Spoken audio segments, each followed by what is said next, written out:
கின்னிக்கோழி முட்டையை கண்டுபிடிச்சி இன்குபேட்டரில் எடுத்து வச்சுருக்கேன் அப்படின்னு ஒரு பழைய வீடியோவில் சொல்லியிருந்தேன். அது எப்போ கோழி படுத்திருந்துச்சு, எப்போ முட்டை விட்டுச்சு எதுவுமே நமக்கு தெரியாது. இருந்தாலும் இன்குபேட்டரில் எடுத்து வச்சுருந்தேன். 19 முட்டை வச்சுருந்தேன். இப்போ பார்த்திங்கன்னா ஒரு 13 குஞ்சு பொரிச்சிருச்சு. அதுக்கப்புறம் வீட்டுக்கு பின்னாடி வந்தேன் கட்டுத்தரைக்கு. நம்ம ஹோமர் புறாலாம் பார்த்திங்கன்னா காலையில் நேரமாகவே மேய்ச்சலுக்கு வெளியில் வந்துடுது. நம்ம பழைய புறாலாம் அந்த படங்கு அதெல்லாம் பார்த்திங்கன்னா படங்கு நம்ம ரெண்டெல்லாம் வந்து காலையில் நல்லா வெளிச்சம் வந்ததுக்கப்புறம் தான் வெளியில் வரும். ஆனால் இதெல்லாம் அப்படி இல்லை, நேரமாக 6 மணிக்கே மேய்ச்சல் போயிடுது. அதுக்கப்புறம் நம்ம நண்பன் வந்து மாடு காலை சேர்த்து கொண்டு வந்திருந்தாப்புல. சரின்னா அதுக்கும் வந்து காலை சேர்த்தி விட்டாச்சு. காரி மாடு, நல்லா சூப்பரான மாடு. காலை சேர்த்துனதுக்கப்புறம் இப்படி மாடும் காலையும் பார்த்துக்கிற மாதிரி பக்கத்தில் விட்றது வந்து நார்மலாக எப்போவுமே பண்ணுறது தான். அப்போ தான் காலை மாதிரியே வந்து நல்ல கண்ணாக போடும் அப்படின்னு சொல்லி மூஞ்சி காமிக்கிறது. அதுக்கப்புறம் பார்த்திங்கன்னா வழக்கம் போல் மாட்டை கொண்டு வந்து அந்த போஸ்ட்டில் கட்டி தண்ணி ஓஸ் போட்டு ஃபுல்லாக அடித்து விட்டாச்சு.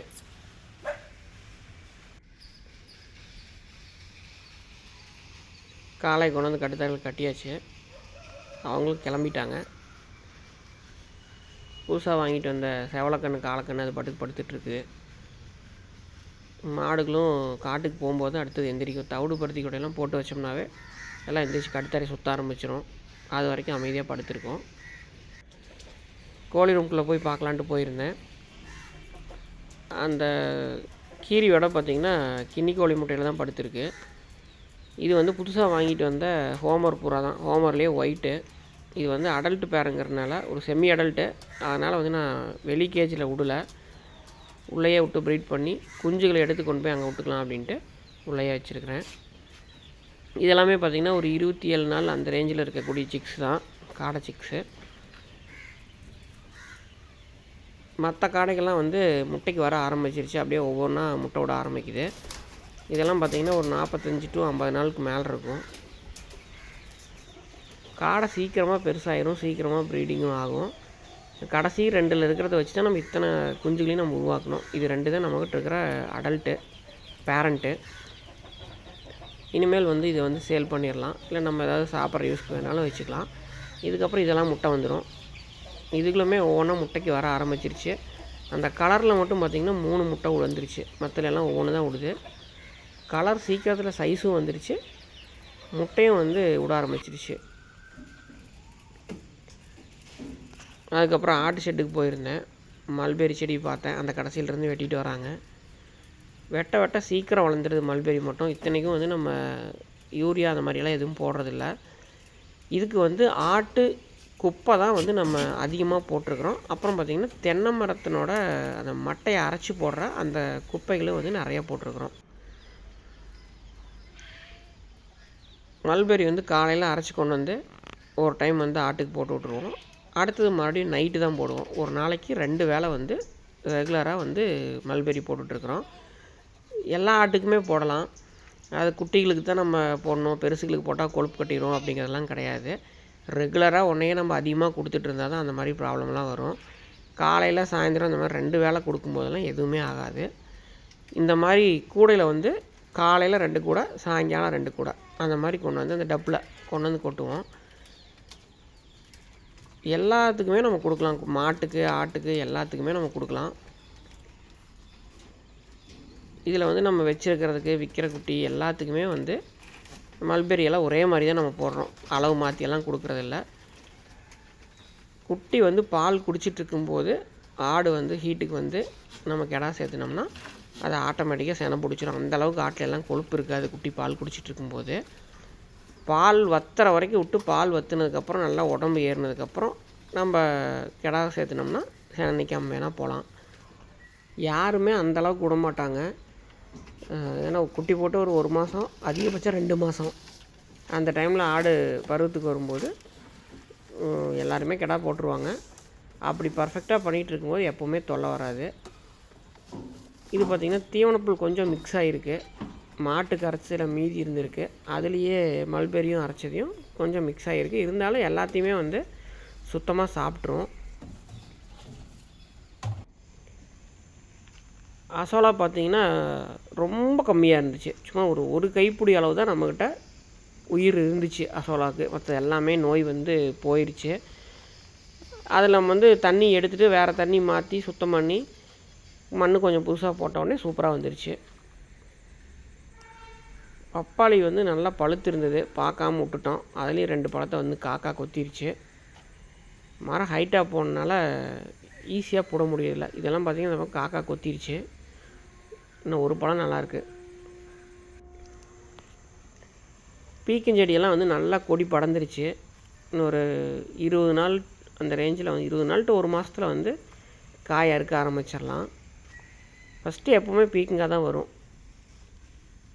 இது செங்கீரை. செங்கீரை வந்து நல்லா அதிகமாக அடர்த்தியாக தான் போட்டிருந்தேன். ஆனால் வந்து கம்மியாக தான் வளர்ந்துருக்கு. இதுக்கு வந்து செங்கீரை விதைச்சி விட்டு மேலே வந்து தென்னை மட்டையெல்லாம் போட்டு மூடி ஒரு வாரத்துக்கு வச்சுருந்து அப்புறம் தான் எடுத்து விடுவாங்க. நம்ம அந்த மாதிரிலாம் பண்ணுறதில்ல. வர்றதை வரட்டும் அப்படின்னு டேரெக்டாக போட்டு விட்றது. மல்லித்தழை எல்லாமே சூப்பராக வந்துருச்சு. கரெக்டாக ஒரே சீராக வந்திருக்கு.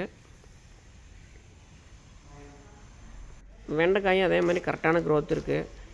முள்ளங்கி பாருங்கள் நல்லா சூப்பராக வந்துருச்சு. முள்ளங்கி நம்ம எவ்வளோ அடர்த்தியாக வேணாலும் நடலாம், அதெல்லாம் பிரச்சனை இல்லை. ஏன்னா வரப்பில் தான் நம்ம ஊடுறோம். அது கிழங்கு இறங்குறதுனால பிரச்சனையே இல்லை. சொரச்செடியும் அதே மாதிரி சூப்பராக வந்துருச்சு பாருங்கள். இது ஃபஸ்ட்டு போட்டது. அதுக்கப்புறம் போட்டது பாருங்கள் எந்த அளவுக்கு வளர்ந்து வந்துருச்சுன்ட்டு. எல்லாமே க்ரோத் சூப்பராக இருக்குது. பட்டம் அந்த மாதிரி. இது வந்து காராமணி, இந்த லாங் பீன்ஸுன்னு சொல்கிறது. இதுவும் கொடி படரப்போகுது. இதுக்கும் சரல் நடணும். அதுக்கு பக்கத்தில் தான் நம்ம மாடு கட்டியிருக்கிறோம். சரி அதையும் வந்து அப்படியே பார்த்து ஒரு ரவுண்ட் காமிக்கலாம் அப்படின்ட்டு அந்த இடத்துக்கு வந்திருந்தேன். இனி மழை பெஞ்சுன்னா இந்த இடத்தையும் நல்லா ஓட்டி விடணும். எல்லா இடத்துக்கும் ஓரளவுக்கு பரவலாக வந்து மாட்டு சாணி எல்லா பக்கம் பட்டுருச்சு. இன்னொரு டைம் நம்ம ஓட்டி விட்டோம்னா அதுலேயே அடுத்த ரவுண்ட் நம்ம கட்ட ஆரம்பிக்கலாம். அண்ணா ஒருத்தர் வந்து மாடு காலைக்கு கொண்டு வந்திருந்தார், மயிலை காலைக்கு சேர்த்தணும் அப்படின்ட்டு. மாடு கொண்டு வரவங்க ஒரு 2 பேர் வந்தாங்கன்னா வெளியவே நிறுத்தி நம்ம காலை சேர்த்துனோம்னா இயற்கையாக வந்து காலை முதிக்கும். அவங்க ஒவ்வொருத்தரும் வரனால கிட்டிக்குள்ளேயே கொண்டு போய் போட்டுறாங்க. இது வந்து 2வது பேட்ச் வந்து நம்ம சிக்ஸ் பொரிச்சிட்ருக்குது. இன்றைக்கி தான் பொரிக்க ஆரம்பிச்சிருக்குது. இதில் 2 பார்த்திங்கன்னா நம்ம கின்னிக்கோழினோட குஞ்சு, அந்த ஒயிட் கலரில் ப்யூராக இருக்கிறத வந்து கின்னிக்கோழி குஞ்சு. அடுத்தது அப்படியே இன்னும் 2 நாளைக்கு பார்த்திங்கன்னா நம்ம குஞ்சுகள் பொரிக்க ஆரம்பிச்சிடும். அடுத்த பேட்ச் கொடுக்குறதுக்கு ரெடி ஆகிட்டே இருக்குது. எவ்வளோ தூரத்தில் இருந்து நான் வீடியோ எடுக்கிறேன் பாருங்கள். நம்ம காட்டில் வேலை செய்கிற தம்பி வந்து ஊருக்கு கிளம்புறேன்னு சொல்லிட்டு இருந்தாப்புல. சரி போட்டுன்ட்டு நானே மாடு கொண்டு போகிறதுக்கு மாட்டையெல்லாம் வண்டியில் பூட்டினேன். ஒரு மாடு கொண்டு போய் காட்டில் கட்டுற அந்த நீலக்கயிறு போட்டு கட்டுற கயிறு வந்து அந்து போச்சு. அதனால் நான் போய் கயிறு மறந்துட்டேன்ட்டு எடுக்கிறதுக்காக போயிருந்தேன். எவ்வளோ நேரம் ஆனாலும் நம்ம வர்ற வரைக்கும் நம்ம மாடுகள் வந்து அந்த இடத்த விட்டு நெவராது. அந்த அளவுக்கு நல்லா பழகிடுச்சு. மாடெல்லாம் காட்டில் கொண்டு போய் கட்டிட்டு ரவி அண்ணன் வீட்டுக்கு போயிருந்தேன். சரி குதிரை ஓட்டலாம் அப்படின்ட்டு அண்ணன் சொன்னார். சரின்னு ஒரு ரவுண்ட் எடுத்து அப்படியே ஓட்டினோம். அப்பப்போ ஒரு டச் வச்சுட்டே இருக்கணும். நானும் இப்போ தான் புதுசாக ஓட்டிகிட்ருக்கிறேன், ரெகுலராக ஓட்டுறது கிடையாது. குதிரையும் எங்கூட வந்து இப்போ தான் நல்லா பழகிருக்குது. இதுக்கு முன்னாடி வந்து நானும் கொஞ்சம் பயந்துட்டு இருந்தேன். குதிரையும் என்கிட்ட வரல. நம்ம அப்படியே பழக பழக நம்மக்கிட்ட வந்து அப்படியே பயம் இல்லாமல் க்ளோஸாக பழகுது. ரைடிங் போன வாரத்தோடு இந்த வாரம் சூப்பராக போகுது. அது யார் ஏறுறாங்களோ அதுக்கு தகுந்த மாதிரி போகுது. நல்லா ஓட்ட தெரிஞ்சவங்களாக இருந்தால் நல்ல ஸ்பீடு போகுது, துருசுலேயும் போகுது, கேலப்லேயும் போகுது. புதுசாக ஓட்டும்போது துருசில் நீட்டாக போயிட்டுருக்கு. அதுக்கப்புறம் நம்ம கட்டுத்தறிக்கு வந்தாச்சு. மத்தியானமாக குட்டிகள்லாம் வந்து விளாண்டுட்டு இருந்துச்சு. சரி குளிக்க வைக்கலாம் அப்படின்னு பார்த்தேன். அந்த பால் மருவெல்லாம் வந்து உழுகாமையே இருக்குது. அதனால் சரி நம்ம குளிக்க வச்சோம்னா ஷாம்பு போட்டு அதெல்லாம் கொட்டிடும் அப்படிங்கிறதுக்காக தான் வந்தேன். அப்போ கையில் பிடிக்கிறதுக்கு வரும்போது ரொம்ப ஸ்பீடாக எல்லாம் விளாண்டுட்டு ஓடிட்டே இருந்தது. தாயில் வந்து பால் வற்ற மாட்டேங்குது. எப்போவுமே வந்து குட்டிகளுக்கு பால் பற்றாமல் இருக்கும். இந்த டைம் அப்படியே ஆப்போசிட்டாக இருக்குது. இப்போ குட்டிக்கு 45 நாளுக்கு மேலே ஆயிடுச்சு. 45-50 நாளாட்ட ஆயிடுச்சு. எனக்கு டேட் மறந்துடுச்சு. பால் மறந்துனா தான் தாய் நாயே தேற்ற முடியும். மத்தியானமாக வந்து இன்னொரு கட்டுத்தர மாடை வந்து மாற்றி கட்டிட்டு போகலாம் அப்படிங்கிறதுக்காக வந்தேன். எல்லாமே சுத்தமாக மேய்ஞ்சிருச்சு. அதனால் வந்து அடுத்த கட்டுத்தர மாற்றி கட்டினேன். இதுக்கப்புறம் பார்த்திங்கன்னா ஒரு 3 மணிக்கு வந்து நம்ம பிடிச்சிட்டு போகிறதுக்கு வந்தோம்னா போதும். அதுவே நல்லா வயிறு நம்பிடும். கட்டுற இடத்துல எல்லாம் பாருங்கள் சுத்தமாக மேய்ஞ்சிருது. உடனே நம்ம நிவர்த்தி கட்டினோம்னா அப்படி சுத்தமாக மேயாது. நம்ம கட்டிக்கிட்டு ஒரு 2 மணி நேரமாவது விட்டோம்னா தான் சுத்தமாக மேயும். வீட்டுக்கு போய் சாப்பிட்டு 3 மணிக்கு வந்தேன் மாடு பிடிச்சிட்டு போகிறதுக்காக. ரொம்ப நம்ம டைம் விட்டு ஒரு 4 மணிக்கு மேலே வந்தோம்னா ஸ்கூல் வேனு பஸ்ஸு இதெல்லாம் நிறையா வர ஆரம்பிச்சிடும். அது நின்று ஓரமாக ஒதுங்கி நம்ம போகணும். அது பஸ்ஸுக்காரங்களுக்கும் தொல்லை, நமக்கும் தொல்லை. அதனால் 3 மணிக்கே பிடிச்சிட்டு வந்துடுவோம். முன்னையெல்லாம் பார்த்திங்கன்னா ஒரு 4-4:30 வரைக்கும் காட்டிலே இருக்கும். ஆனால் இப்போல்லாம் அப்படி பண்ணுறதில்ல. இந்த டிராஃபிக் இல்லாமல் போகணும் அப்படிங்கிறதுக்காகவே நேரமாக பிடிச்சிட்டு வந்துடுறோம். கட்டுத்தரைக்கு வந்ததுக்கப்புறம் மாடுகள்லாம் ஒரு கழுவி விட்டுறலான்னு சொல்லிவிட்டு மோட்டர் போட்டு விட்டேன். வாரத்தில் ஒரு நாள் அந்த மாதிரி கழுவுவோம். ஒரு சில டைம் 2 வாரம் கூட ஆயிரும். மொத்தத்தில் எப்போயாவது ஒரு டைம் கழுவி விட்ருவோம். நம்ம எந்த அளவுக்கு மாட்டை கழுவி தொட்டு நீவிட்டு இருக்கிறோமோ அந்த அளவுக்கு நம்மக்கிட்ட நல்லா பழக்கமாக இருக்கும். இந்த கிடாரிக்கன்று பார்த்திங்கன்னா ஃபஸ்ட்டு வந்த டைமில் ரொம்ப அமைதியாக நம்மக்கிட்ட பழகிட்டு இருந்துச்சு. மூக்கணாங்கயிறு குத்துனதுலேருந்து போய் நம்ம கயிற்று அவுத்தோம்னாவே அந்த பக்கம் இந்த பக்கம் ஓட ஆரம்பிச்சிருக்கு. அந்த மாதிரி இருக்கிறதெல்லாம் பார்த்திங்கன்னா அப்பப்போ நம்ம கழுவி விட்டோம்னா பழக்க வழக்கம் நல்லாயிருக்கும். இந்த மயில மாடு பாருங்கள், முன்னையெல்லாம் மேயாமல் ரொம்ப இழைச்சி போய் கிடந்துச்சு. இந்த லிவர் டானிக்லாம் கொடுத்து நம்மக்கிட்ட நல்லா பழகினதுக்கப்புறம் மற்ற மாடுகளோடவும் பழகிருச்சு. காட்டில் கொண்டு போய் கட்டினோம்னா நல்லா மேய்ஞ்சிக்குது, தவிடு தண்ணி நல்லா குடிச்சிக்குது. அதனால் அப்படியே மாடியும் பழையபடிக்கு உடம்பு பிடிக்க ஆரம்பிச்சிருச்சு.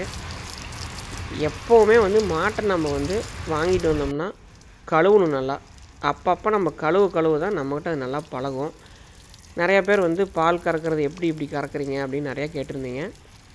மெயினாக நாங்கள் மாட்டை அடிக்கடி கழுவிட்டு தொட்டு கழுவுறதுனால தான் பால் கறக்கிறதுக்கு ஈஸியாக இருக்குது.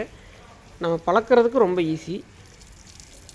அதாவது இடிக்க வர்ற மாடு கூட நம்ம அடிக்கடி கழுவி விட்டோம்னா அந்த இடிக்கிறதே குறைஞ்சிரும். அது ஃபோர்ஸாக தண்ணி அடிக்கணும். காளைகள்லாம் பார்த்திங்கன்னா ஒரு சில டைம் முறைச்சிட்டு நின்றுட்டுருக்கும் நம்மக்கிட்டேயே. அந்த மாதிரி டைம்லலாம் நம்ம எதுவுமே அதை மிரட்ட தேவையில்லை. கொண்டு இந்த போஸ்டரில் கட்டி விட்டு ஓஸ் போட்டு ஃபுல்லாக ஒரு 1/2 மணி நேரம் தண்ணி நல்லா அடித்து விட்டோம்னா மோட்டர் போட்டு விட்டு அப்படியே நார்மல் ஆயிரும், கூலிங் ஆயிரும். அதுக்கப்புறம் கொண்டு போய் கட்டிட்டு நம்ம அதை கண்டுக்காமல் விட்டோம்னாவே அது அடுத்த நாள்லேருந்து ரொம்ப சாஃப்டாக அமைதியாயிரும். மாடுகள் அதே மாதிரி தான். வாங்கிட்டு வந்ததுலேருந்து தொட்டு நம்ம நீவி விட்டுட்டு நல்லா கழுவி விட்டோம்னாவே நம்மளை பார்த்துக்கிறாங்க, கவனிக்கிறாங்க அப்படின்ட்டு நம்மக்கிட்ட நல்லா பழக ஆரம்பிச்சிடும். அதுக்கப்புறம் நம்ம போய் பால் கறக்கும்போது அதனோட வேலையை அவங்கவுங்க செய்கிறாங்கன்ட்டு அதை அமைதியாக விட்டுரும். அடுத்தது ஏதாவது மாடு கன்று போட்டுச்சு அப்படின்னா நான் எப்படி நாங்கள் இப்படி பழக்கிறோம் அப்படிங்கிறத காமிக்கிறேன். மெயினாக நம்ம வாங்கிட்டு வந்த மயில மாடு கன்று போட்டால் தான் ஸ்டார்டிங்லேருந்து நாங்கள் எப்படி பழக்கிறோம் அப்படின்னு காமிக்க முடியும். ஆனால் அது நார்மலாகவே மாடு ரொம்ப சாதாரணமாக அமைதியான மாடு தான். அது ரொம்ப ஈஸி பழக்கிறது. இருந்தாலும் நான் எப்படின்னு ஸ்டெப் பை ஸ்டெப்பாக அதில் காமிக்கிறேன். ஏன்னா இந்த மாடுகள்லாம் இனிமேல் நம்ம கன்று போட்டாலும் நம்ம காமிக்கும்போது அது நார்மல் தான். ஆனால் ஆரம்பத்துலேருந்தே நம்ம பழக்கி வச்சுருக்கிற மாடுகள் நிற்கிறதுக்கும் புதுசாக ஒரு மாடு வாங்கிட்டு நம்ம பழக்கிறதுக்கும் நிறைய வித்தியாசம் இருக்குது. காராம்பஸ் மாடுலாம் கழுவி விட்டோம்னா சும்மா அப்படியே கருன்னு தெரியுது பாருங்கள். எப்போவுமே மூஞ்சியில் லாஸ்ட்டாக தான் தண்ணி விடணும். நான் ஆல்ரெடி எல்லாம் கழுவி விட்டேன், அதனால் மூஞ்சியில் விட்றேன். எடுத்தோடனே மூஞ்சியில் விட்டோம்னா மாடு கழுவுறதுக்கே நிற்காது. உடம்பு ஃபுல்லாக கழுவி விட்டு அப்புறம் தான் மூஞ்சி கடிக்கணும். எப்போவும் பார்த்திங்கன்னா டிக் அவுட்டுன்னு சொல்லி ஒரு சோப்பு இருக்கும். அது 130 ரூபா வரும். அந்த சோப் போட்டு நம்ம கழுவி விட்டோம்னா மேலே இருக்கிற அந்த உனி இதெல்லாம் அப்போவே நம்ம தேய்க்கவே அந்த உனியெல்லாம் ஏதாவது இருந்துச்சுன்னா கூட அதெல்லாம் செத்து போய் வெளியே வந்துடும். அதுதான் போடுவேன். இன்றைக்கி டைம் இல்லை, அதனால் வெறும் தண்ணி மட்டும் அடிச்சு விட்றேன். நம்ம செவலக்கன்று வாங்கிட்டு வந்ததுலேருந்து இன்றைக்கி தான் ஃபஸ்ட்டு டைம் கழுவுறேன். நான் கூட நிற்காமல் அங்கேயும் இங்கேயும் ஆடுன்னு நினச்சேன். இருந்தாலும் அமைதியாக தான் இருக்குது, எந்த குறும்பும் பண்ணல. நார்மலாக டெய்லியும் கழுவிட்டு இருக்கிற மாடு எப்படி இருக்குமோ அந்த மாதிரி தான் இருக்குது. மெயினாக மூஞ்சிக்கு அடிக்கக்கூடாது. நல்லா பாருங்கள், நான் மூஞ்சியில் லைட்டாக தண்ணி அடித்தனாலும் அது ஆட ஆரம்பிச்சிடும். அந்த தெரிச்சு வர்ற தண்ணி பட்டுச்சுனாலே ஆடும். கடைசியாக தான் மூஞ்சிக்கு அடிக்கணும். இது எல்லா வேலையும் முடிச்சுட்டு காட்டுக்கு மூக்கணாங்கயிறு குத்தலான்னு போனால் ஒரு பெரிய சாரப்பாம்பு அப்படியே காட்டுக்குள்ளே படுத்துட்டு இருந்தது. என்னை பார்த்துட்டு அப்படியே மெதுவாக போச்சு. நானும் என்ன பண்ணுதுன்ட்டு போய் பார்த்தேன். நான் இருக்கிறது தெரிஞ்சுட்டு அப்படியே ஒரு செகண்ட் படுத்துக்கிச்சு. நான் சத்தம் போட்டதுக்கப்புறம் தான் அந்த இடத்த விட்டே நெகிருது. நல்ல செம சைஸு. நம்ம குட்டை மாடு எருமைக்கண்ணெல்லாம் கட்டி வைக்கிற இடத்துல தான் இருக்குது. இருந்தாலும் சாரப்பாம்பு எதுவுமே பண்ணாது. அதனால் நம்ம அமைதியாக விட்டாச்சு, அது பாட்டுக்கு போகுது. நம்ம எந்த டிஸ்டர்பும் பண்ணலைன்னா அதுவும் எந்த டிஸ்டர்பன்ஸும் நம்மளை பண்ணாது. நம்ம சின்ன கன்றுக்குட்டிக்கு வந்து மூக்கணாங்கயிறு குத்தலான்னு தான் வந்திருந்தேன், காசர்கோடு கன்றுக்குட்டிக்கு. அது ரொம்ப பெருசாகிடுச்சுனாலும் குத்த முடியாதுன்ட்டு மூக்கணாங்கயிறு குத்திட்டு விட்டால் தான் அது ஓடியே போச்சு, தூரமாக போய் நின்றுச்சு. மூக்கணாங்கயிறு குத்தும்போது எடுக்க முடியல. ஒரு 2 நாளுக்கு ஒரு டைம் கம்பல்சரி வந்து மூக்கணாங்கயிற்றை கறந்து விடணும், கறக்காமல் அப்படியே விடக்கூடாது. அவ்வளோதான் நண்பர்களே இந்த வீடியோ. நன்றி.